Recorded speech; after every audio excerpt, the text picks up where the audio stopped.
Hello everybody, my name is Poppy Gerrard-Abbott and I'm a third year PhD sociology candidate in the School of Social and Political Science here at the University of Edinburgh.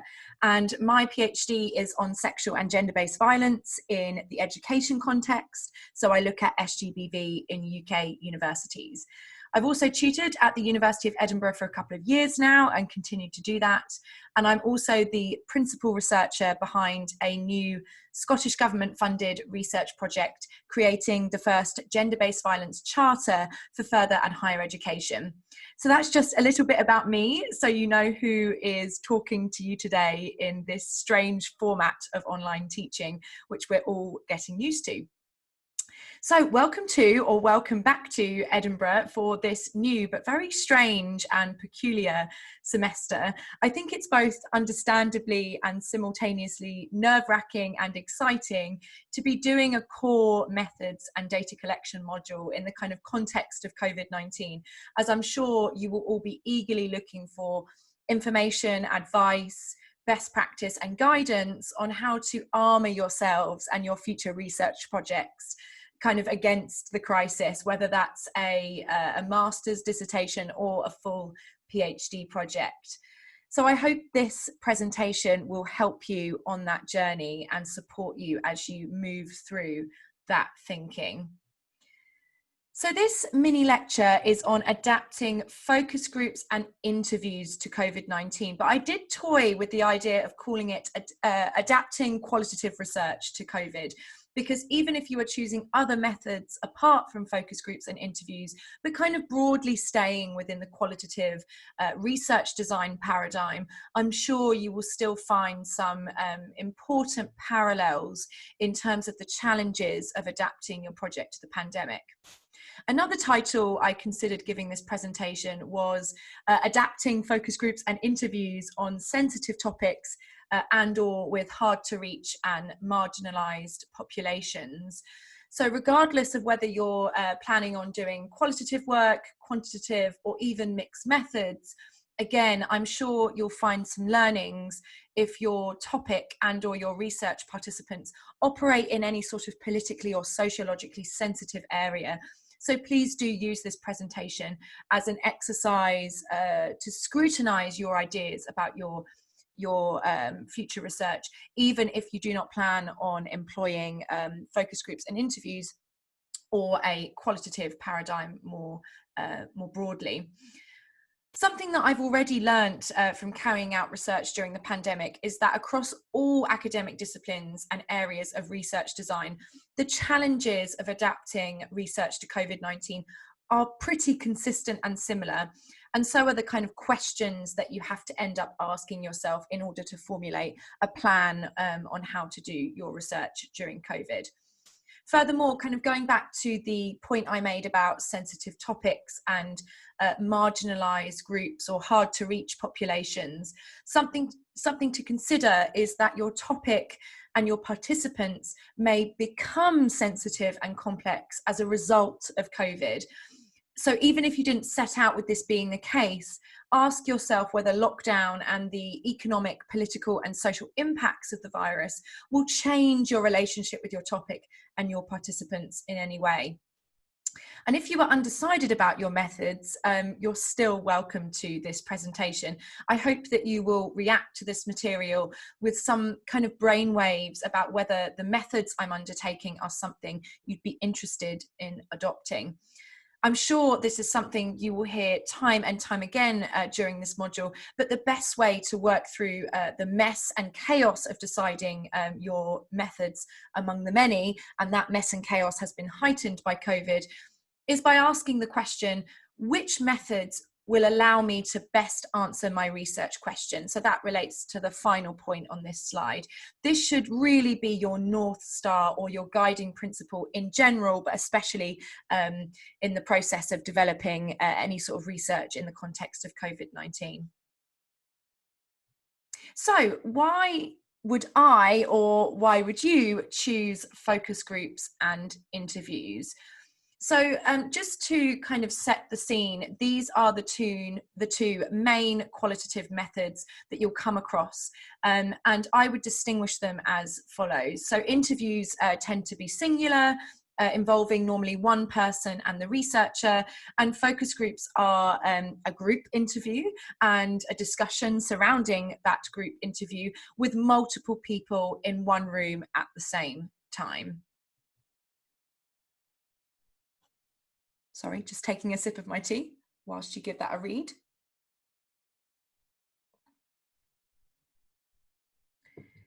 So interviews or focus groups, or a combination of the two, are normally chosen for their qualities and abilities to capture in-depth and rich data on a given topic that offer a complex and multifaceted view that may not otherwise be available in methods that relate to quantitative research design, which is where social processes and people are distilled into numbers and kind of strict categories.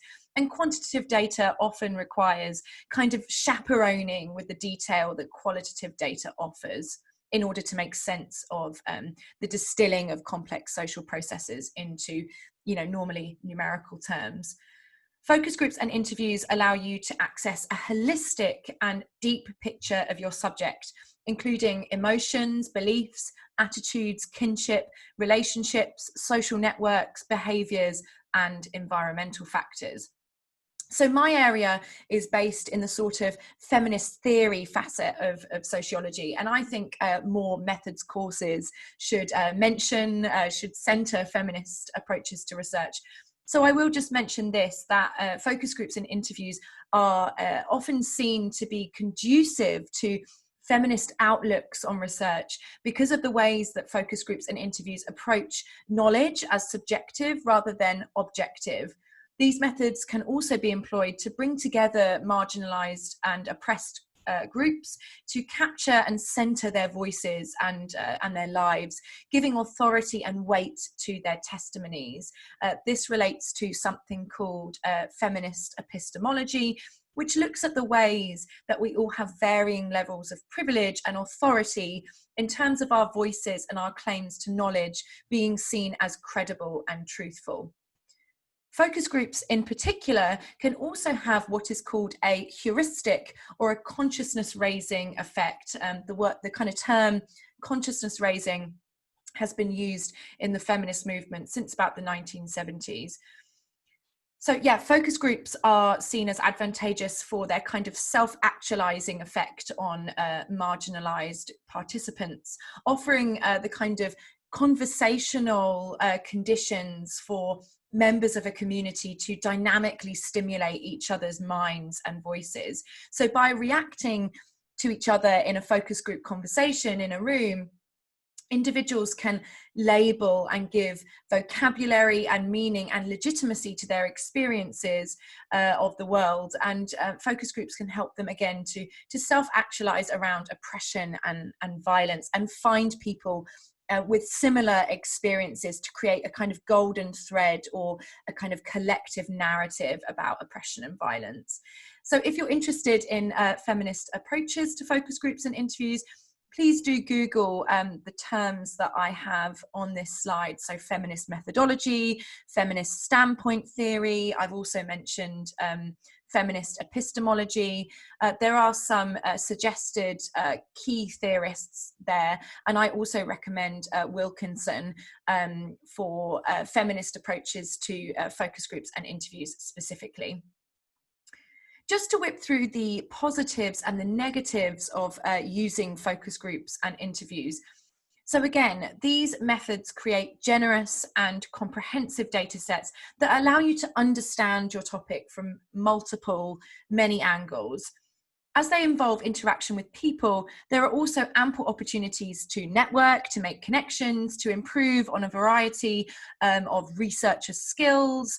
And also they offer you the opportunity to gain what would be known as kind of real world insights into your topic, almost sociology on the ground.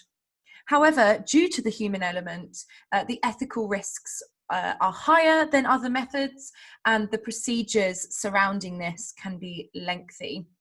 The large data sets can be overwhelming to administrate, to keep safe, to file, and to subsequently process and code if not managed effectively. So just some things to bear in mind there.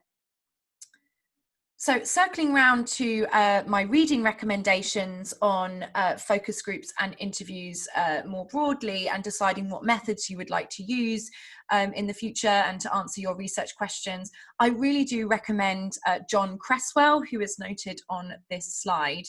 He has written a series of books on not just focus groups and interviews, but all kind of elements of research design. So qualitative, mixed methods, quantitative, and I really like his super digestible, plain English approach to research design. So I strongly recommend him as a kind of beginner's guide, and to get your foot in the door and to start thinking about what method would be kind of most suitable to answering your research questions.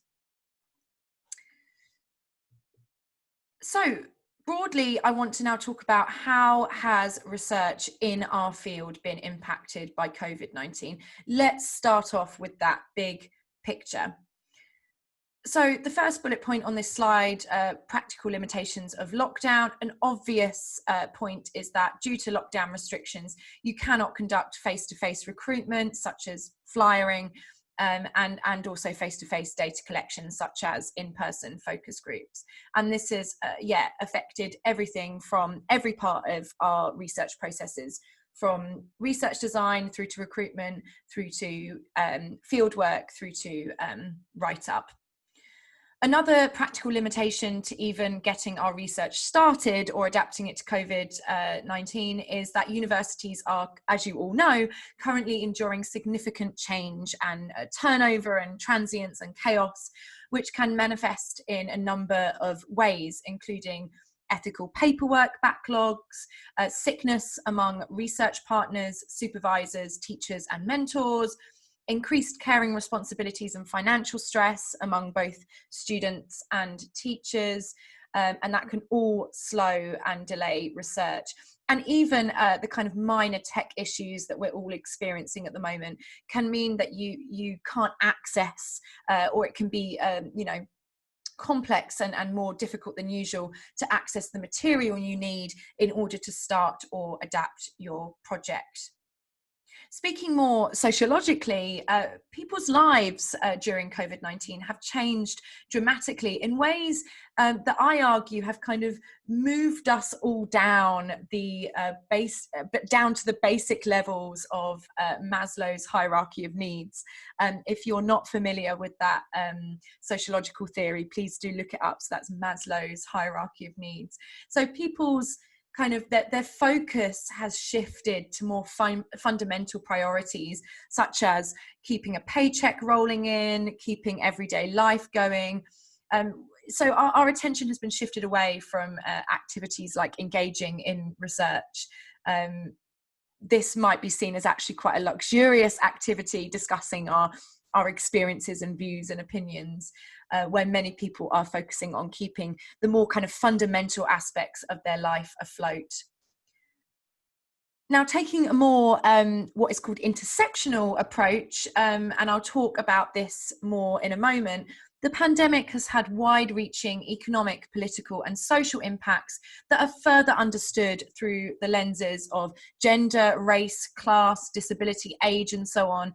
And as theorists such as Bell Hooks and Patricia Hill Collins tell us about intersectionality, our social characteristics all accumulatively formulate our social standing, our socioeconomic condition, and our access to power. And if we apply the frameworks of Bell Hooks and Patricia Hill Collins to COVID-19, we can see how our experience of COVID and our relationship with COVID, and even our likelihood of surviving and thriving it, are calculated by our intersecting social characteristics, such as our age and our economic status.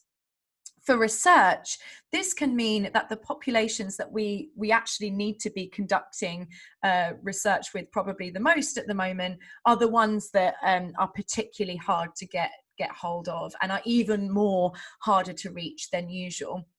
Participants will also be arriving at our research doorstep from many different places and with many different complex needs. More generally, I think the pandemic highlights our need to pay attention to the inequalities that we can reinforce through our recruitment processes and through our research processes, posing the questions, whose voices, stories and lives are we representing? If we are to approach all of the above as social and political scientists, it is absolutely pivotal, I think, that we do not treat COVID as an annoyance or a mere interruption to our work and our research, as a kind of separate and separate event to our research. At the beating heart of social science, especially feminist social science work, is that the research process itself, every stage of it, tells you as much about your subject area as the final data itself. It's the final data that we end up with that's seen as the findings, but actually the entire research process is findings. COVID's impact on your topic is data. It tells you about, for example, the weaknesses and problems within a particular industry. It holds a microscope up to inequalities. It is data. Remember also that the data that you cannot get your hands on is just as revealing as the data that you can. The gaps and absences are also data in themselves. I'd really recommend doing some journaling before and during your research projects to record how COVID is specifically impacting your research and integrate this as findings into your dissertation, because they are legitimate findings and will be of huge interest to your field and in the future.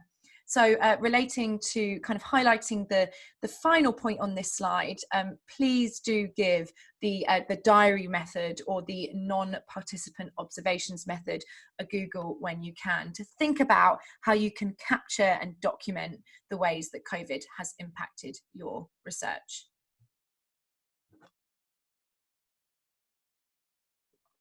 Sorry, just another sip of my tea there. So I'm now going to show you a few slides that I'd like you to read to get you thinking about the impact COVID-19 is having on different populations. So cast your eye over the next 3 slides. I'll just slowly click through them to allow you to read and digest them. By the way, this is not intending to present this picture of doom and gloom to you.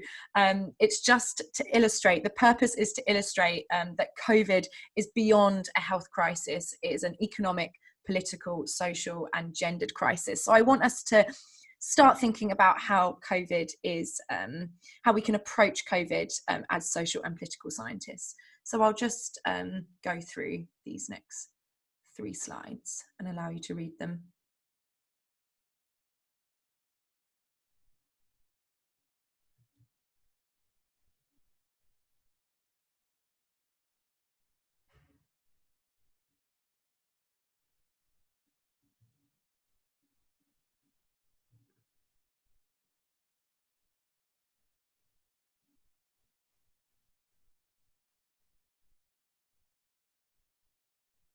So these statistics and headlines are just to elaborate on what I was saying about the ripple effects of COVID. The pandemic has affected every area of social life, and therefore it is of intense interest to us as social and political scientists.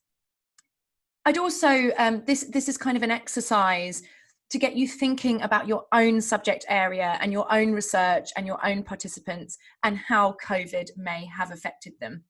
So some questions to ask yourself to get kick-started in this process might be, how busy are your prospective participants right now because of COVID? Do they have more or less time to fulfill your research requests? How secure is the industry or sector of your participants? Are they bearing the brunt of job losses, or are they profiting from COVID? Has their workload increased or decreased as a result of COVID? Do they have childcare responsibilities? And think about more broadly, who does the domestic and reproductive labour disproportionately fall on the shoulders of? Who deals with and picks up the kind of pieces of a crisis? Has their risk of food and wage insecurity increased? Who is more likely to be plunged into crisis and who can buy their way out of crisis? Are the homes of your participants safe? Are they more likely to be in overcrowded housing or at risk of domestic violence? How has lockdown affected your participants? Do they have the privacy and confidentiality in their lives right now to be able to talk to you about your subject area? Do your participants face additional barriers to accessing health services, such as refugees, people with insecure citizenship status, or non-English speakers? And how will this affect their priorities and their kind of, you know, the amount of time that they have on their hands, their time privilege, if you like? There are also geographical differences in terms of COVID contraction and survival rates. How hard hit is the context you're studying? What social class is the area or population you're studying? Is your institutional setting completely off limits at the moment because of COVID?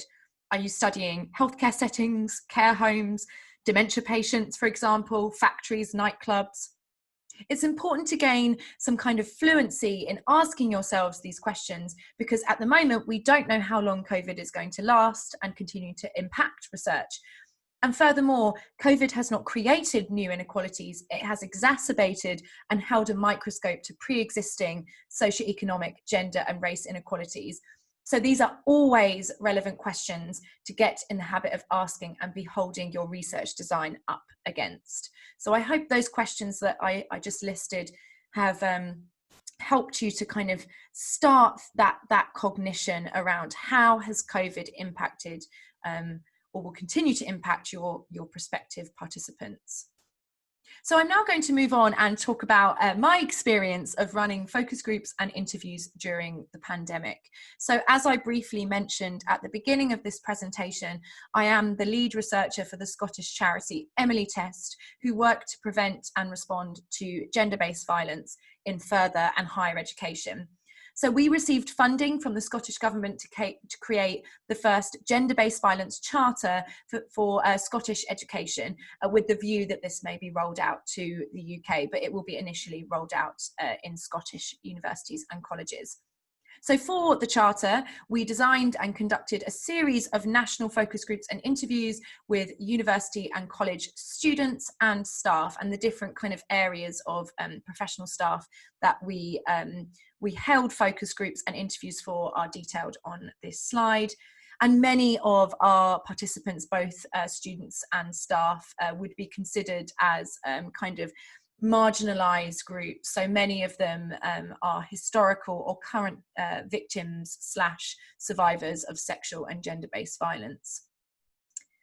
Some of the focus groups and interviews were geographically grouped, for example, Glasgow or Stirling, but most were grouped by experience and demographics. So we hosted, for example, an LGBT focus group, one for disabled students, BAME, so Black, Asian and minority ethnic interviews, male focus groups, we held 2 of those, mature students, commuting students, and even interviews with sex worker students. This data is primarily for the charter, but will be integrated into my PhD as well. So one of the initial recommendations that really jumps out to me that I would like to start with before I go into more in-depth recommendations is don't go about designing your research alone. There are plenty of people who have started or carried on their research during the pandemic, myself being one of them, and who have done much of that kind of difficult feeling in the dark and mistake making and learning. So please do avoid reinventing the wheel and reach out to those colleagues and teachers who you know who have carried on their research during the pandemic to learn from them.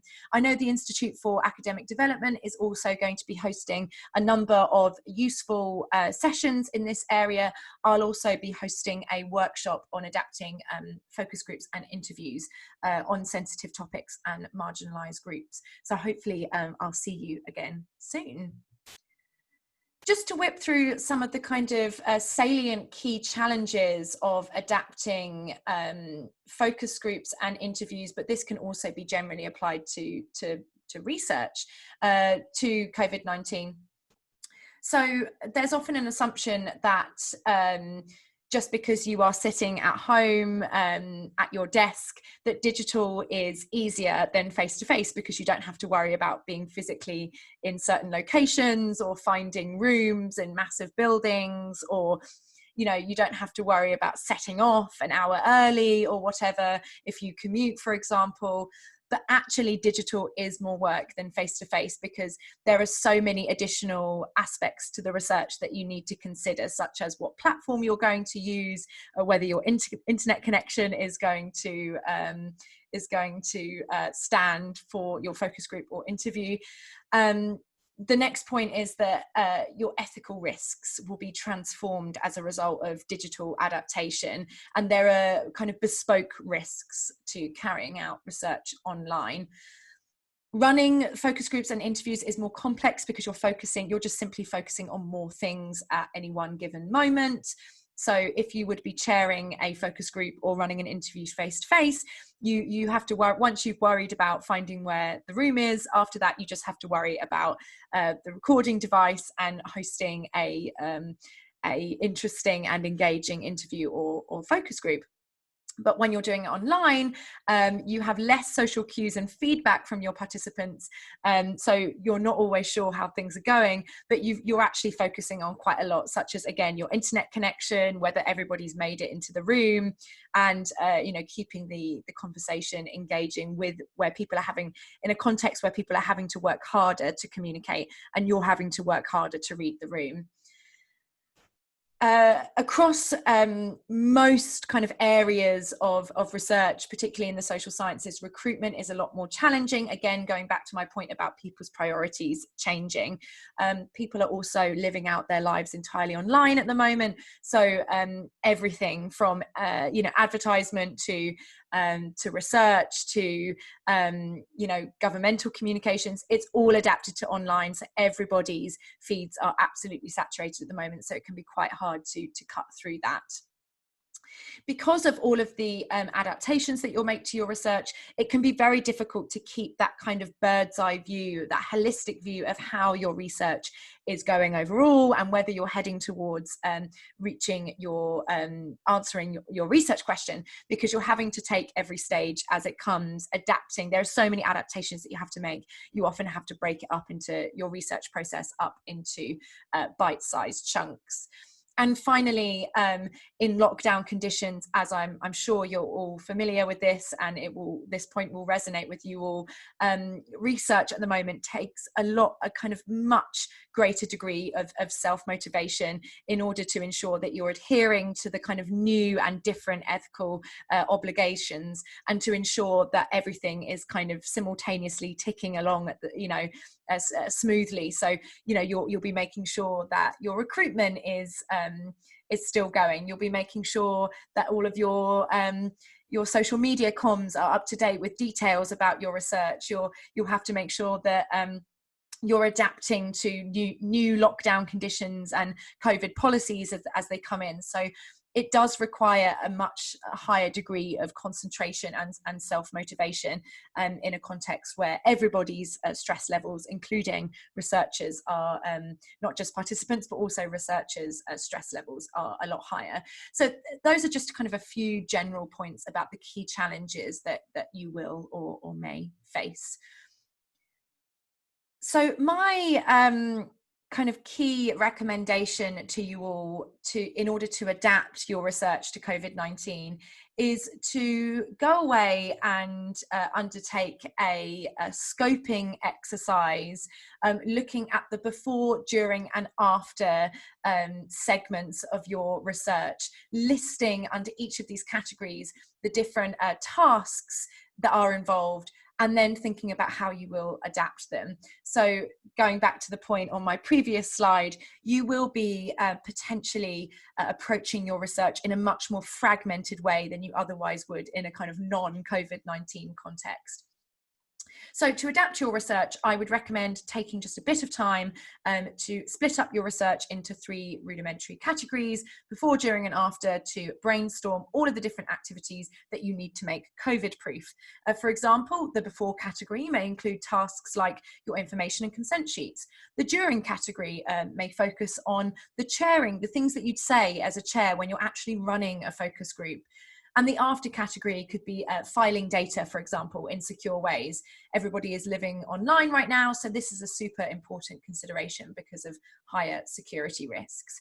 So this is what I recommend you do, and what I wish, if I could kind of talk to my former self at the beginning of carrying on my research during COVID-19, I wish I'd have kind of stood still and you know, just taken that break, had a breather, and actually thought about the different stages of my research and how they'll be affected by COVID. So I'll now adapt this approach, this kind of scoping exercise of looking at the before, during, after, to my case study and whiz you through the standout points I took away from my research during lockdown. So this is to get your brains thinking about what to include in your own scoping exercise or checklist in order to successfully adapt your research. So what I'm about to say will relate more to researching marginalised and hard to reach populations and researching sensitive topics. So not all of these points may explicitly apply to you, but please do use these points as a reflective tool or device. You can think to yourself, okay, so that doesn't directly apply to me. So if I discard it, what point remains? What is the alternative to that point in terms of my own research? So the first bullet point I'd like to start with is, like I said, map out A, the different areas of your research, B, how it will be possibly impacted by COVID, C, what risks these impacts have to you and your participants, and D, what will you do to mitigate or navigate these risks. My next point refers to being prepared for your focus groups and or interviews. So please do research different platforms, ask around for recommendations. So that circles back around to my point about learning from what colleagues have already done, learning from what the community has already done. Find out also which platforms the university can provide you for free with.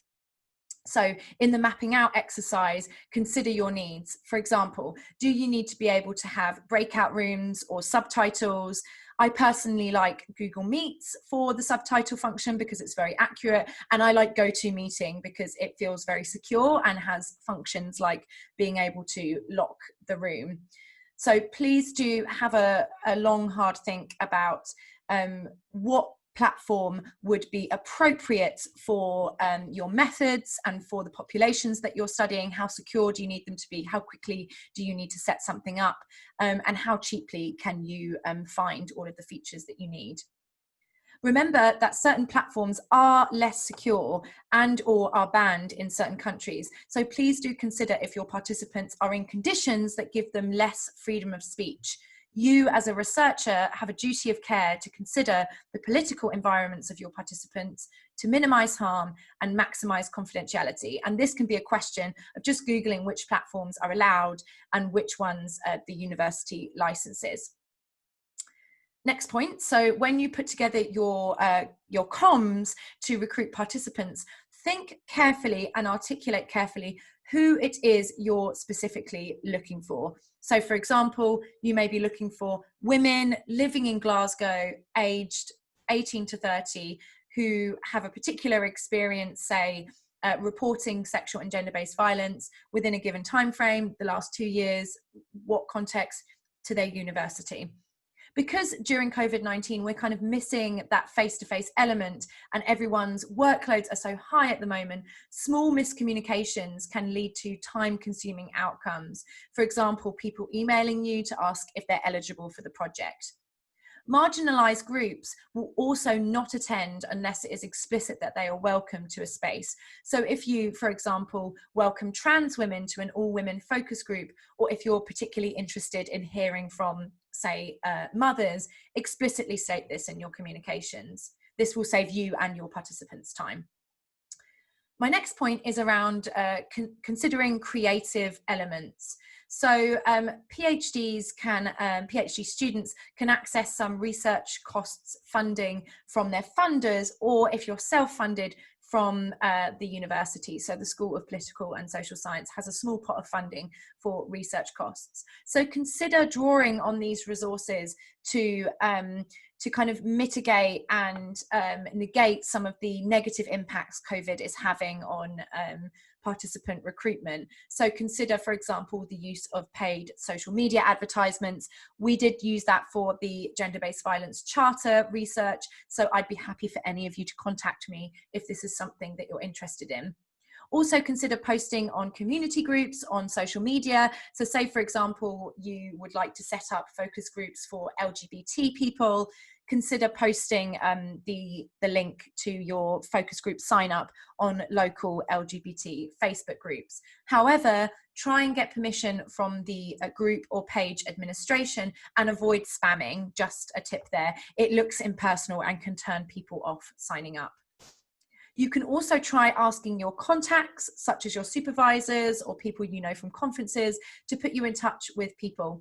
And it's definitely worthwhile seeing what research networks exist in your area. For example, in my field, there are a number of violence against women researcher collectives, and I can reach them on social media or via email. And I emailed them asking if they could tweet or retweet or disseminate to their networks the links for my research sign up. And I used Eventbrite for my focus group and interview sign up, which I recommend because of its simple functionality and the fact that it appears on, your pages will appear on public Google searches. You can also try creating a free website for your project. That's another tip. And yes, use Eventbrite pages that are, because they are publicly searchable. And you can also insert tags into your Eventbrite pages, which, so for example, hashtag higher education, hashtag LGBT, hashtag healthcare, so that those Eventbrite pages will surface when people Google them. One tip that a colleague shared of mine that originally came from a lecturer in digital education here at the University of Edinburgh, her name is Karen Gregory. She suggested something which I really love. Always tell people who you are and what it is you do. This is really great for increasing your networks and your contacts. So the ways that you can do this are, you can set up a profile on the departmental website, listing your ongoing research projects and adding details about your current research. You can also add details about your current research to your email signature or your automatic reply with links to, say, your Eventbrite pages. And my final tip would be to email people in your field to have meetings with them about overlapping research. So connecting with other researchers in your field will help you to recruit participants and just kind of generally get the word out there about the work that you're doing. So my next point is, remember that people's lives are being almost entirely lived out online right now. So their feeds and their emails will be absolutely saturated. That was a point I think I made earlier. Plus, tech fatigue is a real thing and really widespread, and people's time is kind of being pulled in multiple directions right now as they try and keep, as I was saying earlier, the kind of many different basic elements of their life afloat during this crisis. So you would need to ask yourself, why would or should in these conditions people give me their time and energy? Why should they take part in my project, essentially? If you can't answer that you can't answer those questions or that question yourself, then your participants will probably struggle to find an answer as well. So it's important that you have a clear answer to that question. So to maximise interest in your participation opportunity, to maximise the interest in your project, I recommend clearly communicating the benefits. So for some sponsored or funded research projects, remuneration such as vouchers can be used as an incentive to get participants. But for the majority, you probably won't be doing this and won't have funds to fall back on. But either way, clearly communicate in your communication. So in kind of round robin emails about your research, or on your Eventbrite pages. Clearly communicate what the benefits are of participation. So for example, you will engage in a lively and supportive conversation and contribute to this important project on this urgent issue. So for the gender-based violence charter research, we said receive a Just Eat voucher and contribute to the first gender-based violence charter. So we found that just adding in a couple of details about how it will benefit participants, even kind of if in terms of it benefiting their community, that did increase take up. My next tip is, if you are using your personal social media account to recruit participants, please revise your privacy settings to safeguard your information when you're kind of putting yourself out there, or consider even creating a temporary research profile, and just be mindful about what you post if you use open platforms like Twitter. If you, for example, post certain political beliefs, think about how this will shape people's willingness to engage. Will it increase it? Will it decrease it in certain areas or among certain populations? How will this shape your participants' perceptions of you and what data they give you? The next point is an obvious but easily forgettable one.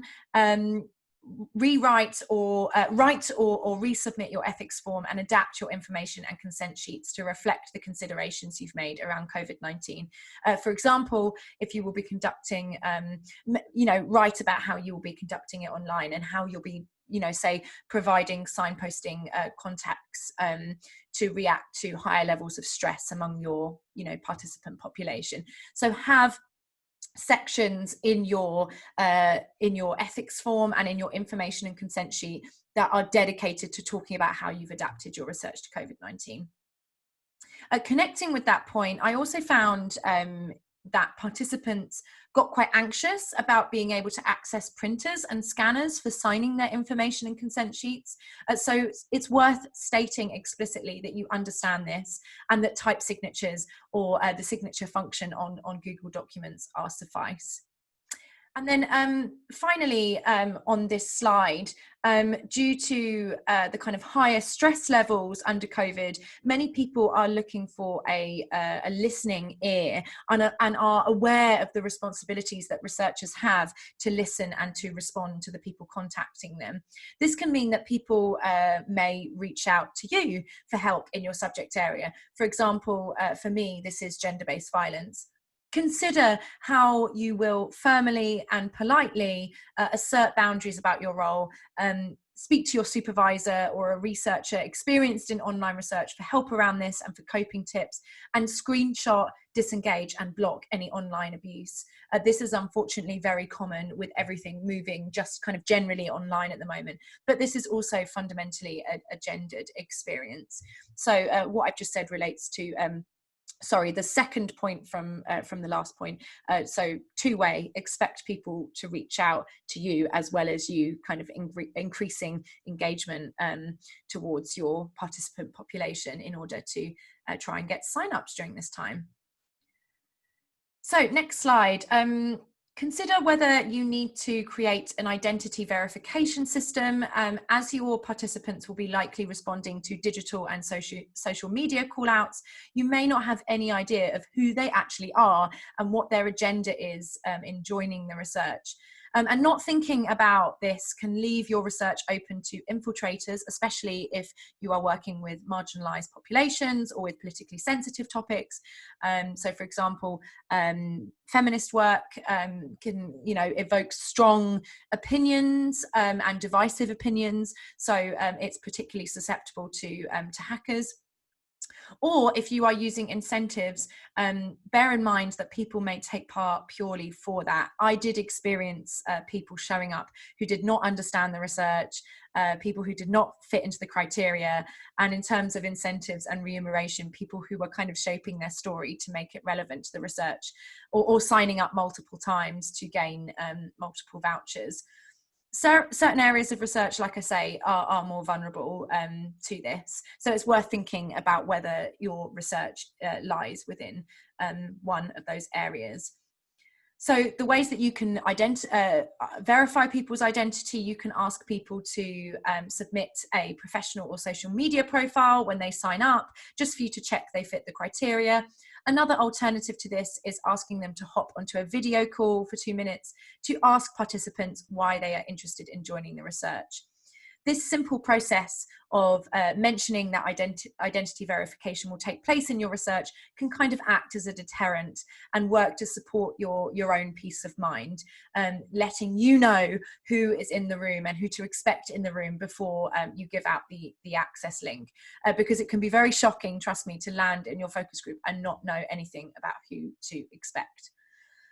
The next bullet point is a really simple one, but lots of people forget how time consuming it is to be figuring out tech at the same time as people asking you how to use it, and also trying to run a focus group or interview at the same time. So please test your platform before you run a live focus group or interview. So do this with a friend, check your record function, not just to familiarize yourself with where it works and how it works, but also importantly to see where the recording downloads go to. So these downloads can end up going into funny places on your computer. And if you are struggling to find these recordings later, this could slip into your data being not ethically managed, and it can be very delaying to your data analysis to be kind of locating MIA files. Next point, so when you send your information and consent sheets to participants, use this as an opportunity to get a lot done. So ask if anyone has any questions about the tech, about the platform, so they're not slowing or interrupting the focus group or interview with live questions, so actually during the focus group or interview. And also ask if anybody has any needs surrounding accessibility or trigger topics, so that you can make a note on your script or your checklist, just to you know, put the subtitles on, or whatever the need or disability is that you need to accommodate. This allows you to be prepared for your focus group or interview, but it also means that your participants don't need to out their disabilities and needs in front of other participants. So next point, if your research is on a sensitive topic or even a topic that participants may need help around, such as, for example, finances or childcare, create a Google document of support contacts to give them afterwards by email or in the chat function at the end of your focus group or interview. Supporting participants is very, very important, because they are giving up their free time at a point where they may not actually have any, and there will be lots of external stressful events going on during COVID. So this is a point that alludes to kind of seeing support as a process rather than a tick box exercise. Make sure your initial communications promote support by making it clear that you are available for questions. I would then start your interview or focus group by making it clear that you intend for this to be a supportive space, and then bookend their participation with support contacts. So as I'm trying to illustrate that support is a process that is actually interwoven into every stage, so the before, during, and after. Like I said, in order to deliver on this, you will need to prepare, say, a document of signposting contacts in advance. But at the end of this presentation, I have an example of a document, or please do feel welcome to actually use the one I've linked in. It's an open Google document that anyone has permission to use, and it's constantly being added to. So new areas and new advice and support services are always being added to it. So lastly, this support element is time consuming. So please do factor in pre and post participation communications into your research timeline. Put them in your diary and do them well in advance of and straight after participation in order to make them manageable. So, you know, don't underestimate the amount of time that support takes. You're not there to be a therapist or a coach to your participants, but you do have a responsibility to ensure that they are safe and well when they engage in your research. So the next point is, think about how many people you'd like in the room. Just because it is digital does not mean you can just have uncapped numbers. And from my experience, even 3 people in a focus group is enough to have a kind of 1.5 hour to 2 hour conversation and still not have enough time. However, if you are going for large rooms and are being more flexible about this, think carefully about how you will chair this. So ask for some of the activities to be in the chat feed only, give people time limitations, use the hands up function on your platform, and keep a clock or watch nearby to move on from conversation at certain points. If people don't get a chance to have everything, to say everything that they want to, offer short follow-up interviews and or the opportunity to share further thoughts via email. So the next one is a biggie. Relax about technical issues. They will happen on your end and for participants. The best way to prevent this is to test your platform and your internet connection well in advance and just before your interview and or focus group. Consider backup options such as using mobile phone data. And if the session freezes, just pause, breathe, let it resume and recap. Prepare a system, so such as if the session ends unexpectedly, ask participants to wait up to X amount of time for the chair and to just log out and log back in. This ties into my next point. Prepare a Word or Google document with a script of how the focus group or interview will run. In this, write down a step-by-step bullet point tech checklist to follow at the beginning so you can focus on chairing and being the researcher rather than IT support or figuring out tech problems on the spot. For example, this checklist or flowchart could be log in, share screen, switch subtitles on, share sound, allow people in the room, lock the room, press record. The script should also have a housekeeping checklist so that you don't forget, and a list of backup prompting questions should you get a particularly quiet room. Every focus group and participant is different, and a lot will be going on in their lives, shaping their level of interaction in that given moment. So having those kind of backup questions written down can be really helpful to pull out of the bag. And finally, set boundaries with your participants. With the kind of work from home culture at the moment and the kind of digitization shift at the moment, work almost never starts and never ends. And you can be tempted to send or respond to messages constantly, especially as there may be sort of little separation between your rest and your leisure spaces. For example, your bed, your professionals and your professional space, your desk, they could literally be 1 meter apart. Prepare a brief list of house rules to run through with participants at the start of your focus group or interview. This is a great way to insert boundaries. Some people prefer using the terms house principles or guidelines, as this sounds less punitive than rules. But think about what you regard to be most appropriate for the size of the room, for your topic, for your participant population. So combine these kind of boundary setting points with your housekeeping points, such as we will lock the room in 15 minutes. I will start to record now. If you need to leave before the end, then please mention this in the chat box. This session will last 1.5 hours, etc. So yeah, you'll find there'll be kind of a close relationship between your housekeeping rules for your interviews and or focus groups and your kind of boundary setting mechanisms with participants. And it's very possible to combine the two. A great way to also reinforce boundaries is to have an email automatic reply and or email signature during your fieldwork period, indicating your response time frame, your working hours, and to link in support contacts or your project website if you choose to set one up.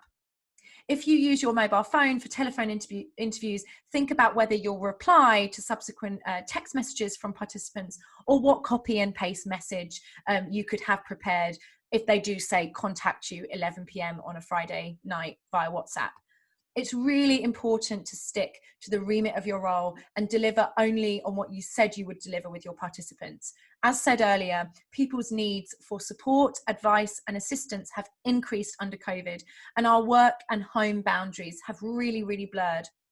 You can harm them and yourself if you are not clear on what you have the capacity to help them with, or if you attempt to help them with something that you have no experience in. This can not just harm them but also harm you. Or even if you do have the experience to help them, if you have a background in welfare or pastoral support, what message about boundaries are you communicating if you help rather than signpost? What role are you in right now? Even if you do have the experience, what role are you in right now? You're in a researcher role. So moving on to the next slide, during your interview or focus group, kick off with reiterating key points from the information and consent sheet.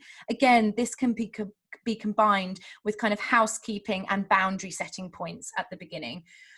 So for example, you could say, today we are discussing X topic and we will be recording the session.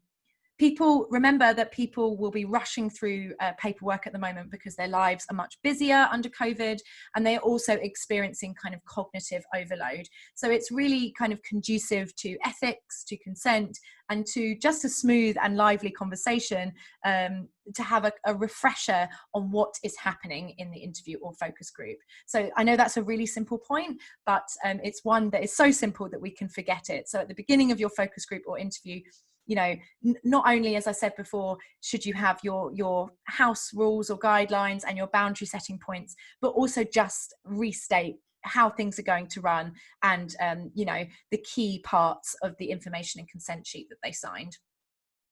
This introduction could also include content or so-called trigger warnings if your project is on a sensitive area, to make sure participants know about and are prepared for distressing or complex discussion. So for example, today we will be talking about suicide and gender-based violence. Caveat your content warnings or trigger warnings with what you are doing to make it a supportive and safe environment to explore those topics. So I, for example, used a T for times out system where participants could write T in the chat box, or a T or make a T at the camera to indicate that they are taking a break, a welfare break, and leaving the room, or just getting a glass of water for 5 minutes. Another point here is reiterating confidentiality. Ask people to keep the identities of others confidential. This is also something worth considering including in your information and consent sheets. The next point is allow people to engage on their terms. This will increase your take-up, reduce tech fatigue, and protect confidentiality where it matters. So for example, I had participants who were worried that certain people in their community they wanted to avoid would show up in the focus group. So I offer the option for people to have their cameras switched on, switched off if they've got, they've done their identity verification, and some prefer to not use their microphone at all and just use the chat box. Most platforms will automatically download your chat box in addition to your recorded audio. So again, in terms of ethical data management, know where this is being downloaded to on your computer. So it's just a point to remember there. If your focus group is on a very sensitive topic where participation may harm the safety and well-being of participants, for example, it's on crime, or if you're working with tight-knit communities and participation involves the participants making disclosures about something high risk, consider a system of cameras off. So for one of my focus groups where it would be likely that the participants would all know each other, I asked for that to be cameras off, only using first names or pseudonyms in the name that appears under the camera, and I only had the use of the chat box in that focus group, so that people wouldn't be able to identify each other through their voices. So just consider these different options. They're all available to you. I would mention any plans for this to your supervisor and outline them during in your ethics form. If new ethical concerns arise during your recruitment, so for example, somebody could flag to you that they are worried about an infiltrator, you can consider kind of flexibly using and picking up and dropping interviews and focus groups, which is what I did. So if it feels appropriate to disband a focus group and do interviews instead, this is totally up to you. You are the researcher, you can decide on your methods. Going back to my earlier point at the beginning of the presentation, as long as you can ethically and methodologically justify your methods, the freedom here is yours to make your to just make your research safe and feasible under COVID. That's our mantra, safe and feasible. So next point, most people are working from home right now, and they will engage with you and with your research from home. However, home is not a safe place for everybody, and it's also not a private space for everybody. So ask in advance and at the beginning of the interview or focus group for participants to wear headphones if possible, and/or find a private space. Ask at the beginning if they feel safe to commence, and encourage them to use the chat box if there is something they cannot say in their environment. Also, consider your environment. Where do you feel safe and comfortable? Where do you have a space for a glass of water and a notepad? What artifacts lower your stress levels, like a hot water bottle or a stress toy? Which space do you feel freest in? And what timeframes are you least likely to be interrupted in? So this goes two-way. We need to consider both the researcher and the participants in order to make the research safe and feasible. Next slide. So I will also, I always start my focus groups and interviews with a quick 5 or 10 minute activity, such as watching a 10-minute watching a short video, or asking a kind of gentle question such as, what brings you to the table today? And I close with a decompression exercise, such as a breathing exercise or a short discussion with questions like, tell me what key skill you've learned during the pandemic. What one thing made you smile today? What have you learned during this session? You can also use check-ins and check-outs at the beginning.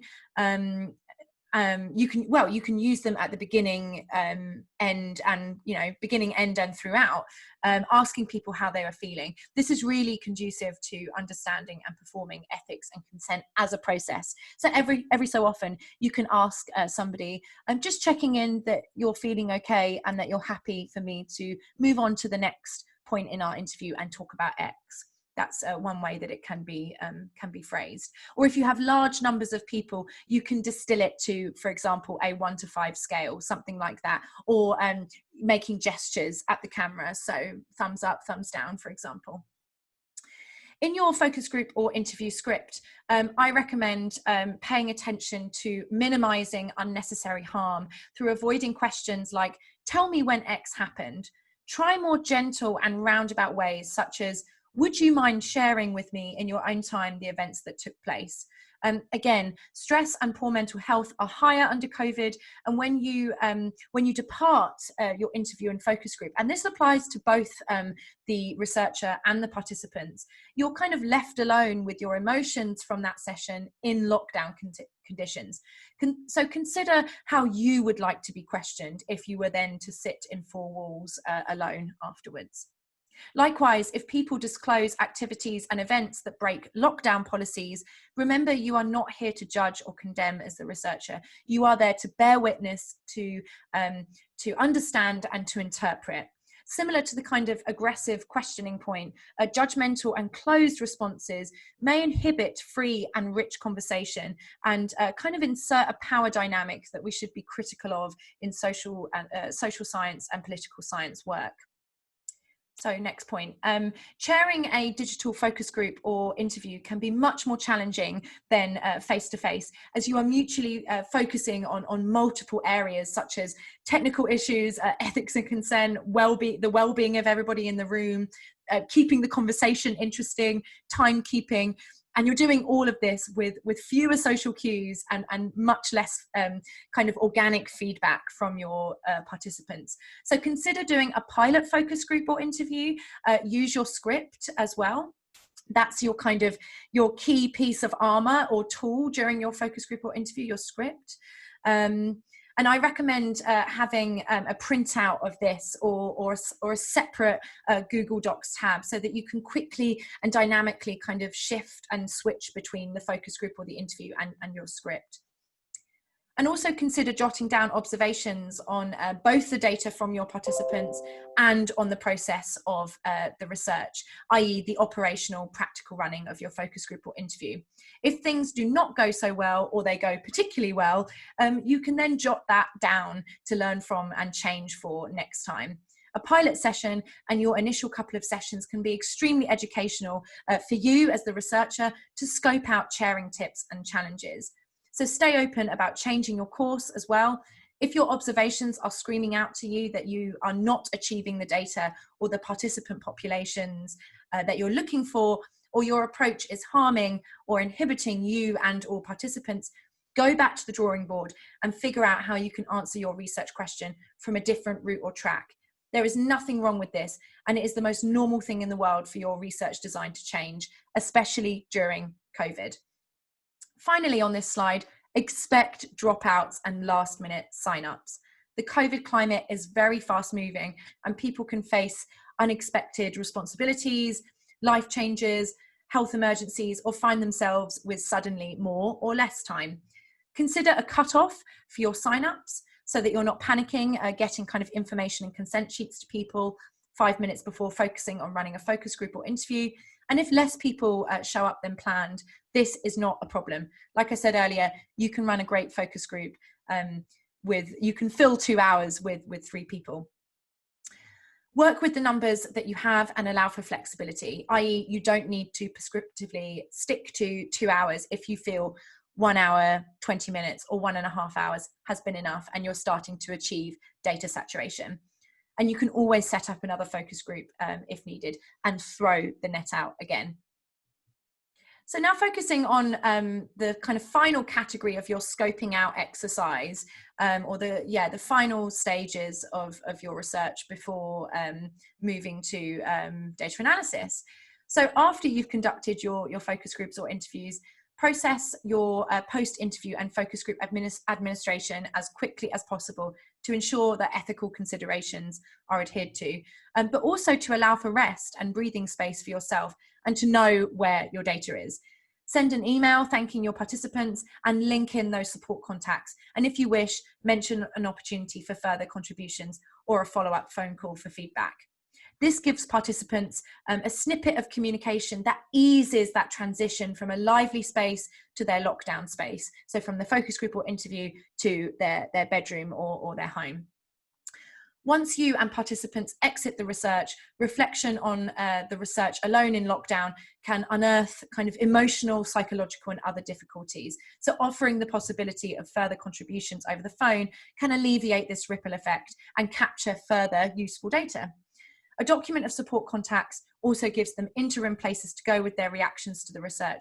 It's really paramount during COVID that researchers should not kind of parachute in, harvest data and parachute out without considering their ethical and political responsibilities to reduce harm and improve the lives of participants. And this expands past the boundaries of the interview or focus group during COVID.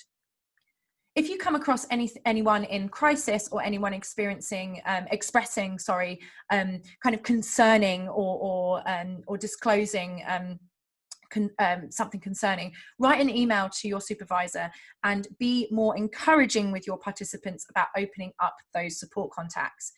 So a safeguarding issue would be defined as one where you feel someone is at risk of significant harm to themselves or others. The likelihood of coming across a safeguarding issue will depend on your subject area. But again, with COVID, personal and economic crises have increased. So the basic guidance to follow here is tell someone if you are concerned about someone's behaviour or something that they've disclosed, and put an interim measure in place, i.e. your signposting or support contacts document. So tell somebody and do something in the interim that's within your remit. Just some final points here. Again, file your recordings and chat feed downloads immediately in a password protected university cloud. Really think about creating a research timeframe that suits your working and learning style for getting these audios transcribed, because research during COVID can very quickly and easily slip into loss of control or concentration over your research timeframes, because all of the days are rolling into one, and we're managing so many different things, you know, your health, your family, your studies, staying up to date with policy change. So it can be, your research can quickly kind of slip out of your hands and can feel sort of overwhelming and uncontrollable. So think about how to adapt your research timeline to your working style and your learning style. Space your interviews and focus groups in a ways that allow pace and plenty of time for you to file, transcribe, and do any escalation or follow-up procedures. And also create a timeline that allows you to recharge before re-entering another focus group or interview. Research is a marathon, not a sprint.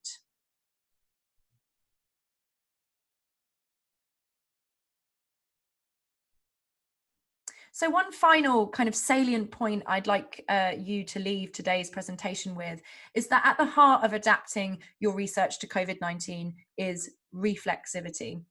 As long as you are holding an eye and an ear to your research process, really listening to the needs of yourself and your participants and what is going right and what isn't working out so well operationally in your research, always kind of, as long as you're always evolving and reacting to your research, you're 80% of the way there.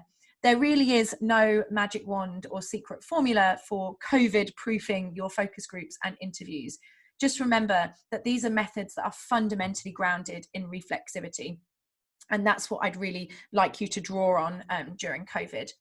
As long as you stay guided by that principle, listening carefully to the kind of feedback loop of the process of your research and changing course when needed and when that's kind of called for, rather than rigidly sticking to your original research design, you will create a fantastic project, trust me.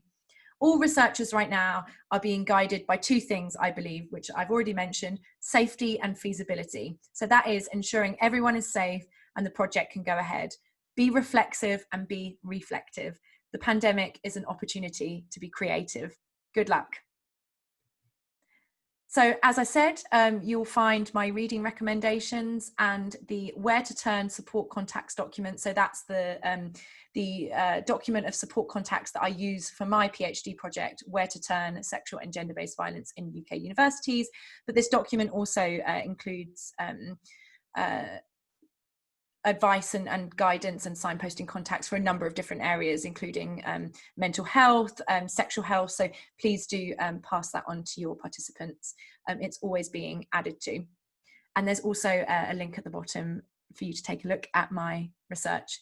And here are my contact details if you would like to reach out about your ideas or about anything that I've said during this presentation.